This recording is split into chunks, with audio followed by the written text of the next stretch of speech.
You're listening to Release Your Resistance with Bex Beltran, episode 71.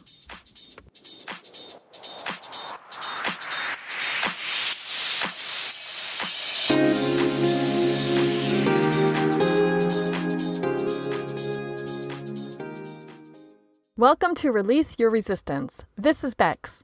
The only reason why any of us don't have what we want in life is because of our own resistance. Right now, I'm learning how to recognize and release my resistance, and this podcast tells you how you can release your resistance so that you can live the exact life that you want. Let's get started.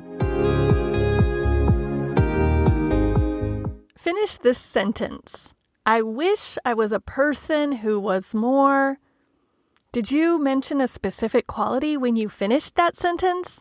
Did you say something like loving or patient or creative or accepting? A few weeks ago, I shared my favorite qualities with you, the qualities I like in myself and other people, and I promised a part 2 to tell you how you can develop qualities that you want but don't yet have. So let's talk about that now. Have you identified qualities that you want but don't yet have? How do you know that you don't already have those qualities? Maybe you do, at least a little. That's interesting to think about, right? The secret that I shared at the end of the last qualities episode was that thinking about our own qualities and other people's qualities are just our thoughts. There's no objective truth to identifying and measuring your qualities. It's all comparative. And who knows if you're using the same scale for yourself and your qualities as you use for other people and their qualities. So if you wish you were a person who was imaginative or quick-witted, maybe you already are and you just haven't found examples of that to give yourself credit for. But let's say someone might have a little resistance to agreeing to that idea. Maybe someone's thinking, I want to be patient, but I'm just not a patient person. That's okay. I have got some suggestions for you. In fact, I thought of 5 different suggestions you could try to develop qualities that you think you don't have yet, or strengthen them if you recognize that you probably do have some level of the quality, but maybe it's not quite as strong or as prominent as you would like it to be. The first suggestion could be the only one you need. It could be a game changer immediately. It's believing that you can develop this quality. And that might even include believing you already do have the quality. Depending on what quality you're working on, you could tell yourself that it's innate, that all humans have this quality naturally, and so do you. Now you just need to find examples of it to strengthen your belief. Or if that's really a bridge too far and you really don't believe you have the quality yet, believe that it is possible to develop. And not just possible in general, but possible for you personally. Then again, be on the lookout for examples and evidence that you are developing that quality. I just want to keep bringing up the quality secret that I shared at the end of the My Favorite Qualities episode. Your belief about qualities that you have is just a thought. That's why this suggestion to believe is the first one and the most important one. I am suggesting that you change your thought about yourself and this quality that you have in mind. There may be some strong resistance here. There may be a quality that you want for yourself and have always wanted, but always knew you just didn't have. It would be impossible to believe that you could develop it if the resistance is so strong that trying to believe that you can have this quality just seems like wishful thinking. You can borrow someone else's belief until you have your own. Imagine what someone in your life who loves you would say about the possibility of you developing this quality. If you asked your mom or your best friend or even just a kind stranger, do you think I'd be able to become more fill in the blank? what do you think they would say? They would say, "Of course you can." They might even say, "You already are, fill in the blank."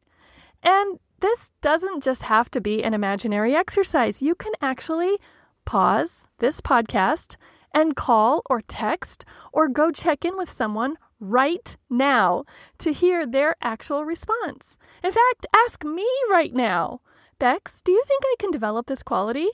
Yes, I really think you can. I really, truly do believe that. So if you can't believe this for yourself yet, borrow my belief or someone else's while you are working on releasing your resistance to believing it. And I have got 4 more suggestions about how you could develop a new quality for yourself. The first one that I just gave you is a thought to start thinking intentionally. And then these next 4 suggestions are all specific actions you could take. But again, it is so important that you believe or are open to believing, because otherwise, if you're feeling any resistance, you might be taking these following actions I'm about to tell you from that resistant feeling, and that probably won't get you the results that you want. So the second suggestion of how to develop a quality is for you to get curious about how. Consider what might work for you. How might someone go about developing this quality? The important part of this how question is not deciding that the first idea is the make or break idea. The important part is the curiosity. It's letting your mind be open to possibilities and ideas that you may have never considered before. It's imagining combinations and making associations that are a little out of the box. For example, could you fake it till you make it? If you're trying to develop the quality of, let's say, having a sparkling sense of humor, could you think of jokes and tell jokes and laugh at jokes, even if they're not especially funny or even if you don't really get them, just to open your mind to the possibility that you could become someone with a sparkling sense of humor? And a little word of caution here. A lot of people do not like the phrase, fake it till you make it. They think it implies being fake. And I'm not suggesting that. I don't want you to be fake. What I do want you to do is try on what it would be like if you were already what you want to be in an authentic way. And of course, it's new and different and unfamiliar, so it will feel uncomfortable at first. That's to be expected and totally fine. Just continue acting as if while you learn and figure things out and find out what does click for you. And before you know it, you won't be faking anything and you will have made it. Another way you could be curious about how to develop a quality that you want for yourself is to think of the smallest way you could start this. So start small and develop as you go. Back to the sparkling sense of humor example. Maybe you don't want to invest in joke telling and stand-up comedy routines just yet, but you're okay with inserting some funny rhymes into some of your conversations with people who you really like. A few funny rhymes here, a little tiny joke there, a longer story with a drawn-out punchline down the road. You can grow this quality even if you start with the tiniest increment at the beginning. The third suggestion I have for you about how you can develop qualities in your life is to emulate other people. Last year, I did a podcast episode where I advocated for comparison. I argued that comparison can actually be a source of joy in some cases, and this is the perfect example. If someone else has a quality that you value and you want for yourself, can you figure out how they developed it? Can you see how they exhibit it? Then can you develop and exhibit it in your own way? By noticing the quality in other people and emulating them, you can develop this quality for yourself. The fourth suggestion for you to develop a new quality is to experiment.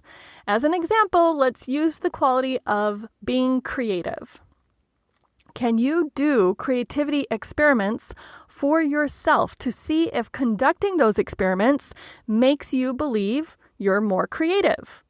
What would an experiment in being creative look like for you? You could experiment at a paint night with your friends. You could experiment with starting a garden and keeping it on the small side. Just plant one seed and water it regularly and see what happens.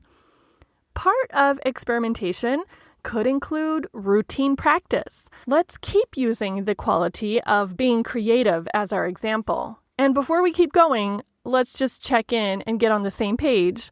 What do you mean by the quality of being creative? Do you actually mean being talented? Notice the difference between the qualities of being creative and being talented. Both are great qualities to develop, but just be clear about what you mean so you can routinely practice what you actually want. If you want to develop your creativity, you could decide to create something new each day as a routine, and because you have differentiated it from being talented, it doesn't have to be good or beautiful or special. It just has to be something new that you created that did not exist before. Can you see how routine practice in this area can quickly develop into something much bigger? And ironically, the final suggestion that I have for you is not final at all. It's don't stop. Never stop. This includes never stopping to develop the qualities that you currently don't have yet, and also never stop considering new qualities for yourself. It is an evolution. And I don't know if there is a correct answer to the question of how long you should give yourself and knowing how long it will take to develop a quality that you want. But what I do know is that if you think you should have developed it by now, or if you think you should be better at it than you currently are, that's not helpful and will actually probably hurt rather than help the development of that quality. For example, if you have decided that you want to be more accepting and less judgmental of other people, and you think it should take about 3 months to develop that quality, if at the 3-month mark you still notice that you're judging other people and you blame and shame yourself for not being more accepting by now, that's not great. Who knew how long it would take? And how are you measuring success? Instead, you could say, well, that's a surprise. I thought it would take me about 3 months, and here I am, 3 months in, and I have barely developed this quality at all. Maybe this is going to take a little longer than I initially thought. Okay, let's go to the dark side. Do you have any negative qualities? I just mentioned the quality of being judgmental. Do you find yourself noticing negative qualities in yourself and other people? Maybe you know someone in your life who is pushy or too intense. Maybe there are people who you work with who are inconsiderate. Maybe you think you are boring at times. We might all agree that these could be considered negative qualities and therefore unwanted. And remember, classifying a collection of actions as qualities is just thinking. Labeling someone as inconsiderate is your thought about them. They may not agree that they are inconsiderate. And this is the perfect time for me to remind you of 2 additional relevant episodes that I shared last year when I described the everything and nothing theory and why I think some words are just nonsense. If you haven't listened to those lately, I highly recommend that you go back right after this and check them out. I will leave the links in the show notes for this episode. The reason that I am reminding you that your label of someone else's quality is your thought is to remind you that you get to choose what you think about other people. So my suggestion will always be for you to intentionally choose the thoughts that serve you the best. If thinking someone else is inconsiderate is helpful to you, well, go on thinking it. But I bet thinking that thought is more confining for you, and I'm pretty sure it creates resistance for you. So since you have the choice, why not opt for something else? And one other point about recognizing negative qualities in other people is to think about the phrase, you spot it, you got it. When you notice that someone else is pushy or intense or inconsiderate, is the reason that their behavior is catching your attention because you are seeing yourself reflected in their behavior in some way? Because remember, according to the everything and nothing theory, everything is always about you. And I don't want to ignore the question that I brought up earlier. What if you see negative qualities in yourself that you don't like about yourself? All of the suggestions that I shared about how to develop new qualities could probably work here too. The first one being, notice what you are believing or not believing and tackle that first. Then go ahead and create a routine or start small, experiment, model yourself off of someone who doesn't have the quality that you don't like, and just keep going. I have one final consideration to bring up when it comes to noticing qualities in others. Do you recognize and value qualities in other people and then discount them in yourself? Are you using one set of expectations and standards for yourself while allowing so much more grace for other people? Qualities are so subjective. One person's cheapness is another person's frugality or resourcefulness. One person's kindness is another person's people-pleasing. Just notice how you are classifying and what emotions you are attaching to all the qualities that you think about. In summary, I think there are at least 5 ways that you could develop qualities that you don't yet have, or use these to get rid of qualities that you don't want. You can believe you can get or get rid of that quality, become curious about how, emulate other people, experiment, and never stop. And yes, there may be negative qualities in ourselves and others. Just be super intentional about how and when you're using those quote-unquote negative labels. In short, if you haven't already decided this, maybe a quality you want to start or continue and never stop working on is being intentional. Thank you so much for listening. I hope you found this helpful. Let me know if you noticed any questions or resistance coming up for you as you heard my suggestions. Leave me a comment in the show notes and find the links to the other episodes that I just mentioned at bexb.org/develop, DEVELOP, or email me at hi@bexb.org. If you're looking for a place to collect all your thoughts or track your progress, I have so many fun, colorful journals and notebooks in my shop. You can scroll through pictures of all the covers at bexb.org/quickshop. And if you would love to talk with me one-on-one about how you can develop qualities or change your thinking in any area, let's have a coaching call. You can set that up at bexb.org/workwithme. Thank you again for hanging out with me today. I'll talk with you next week.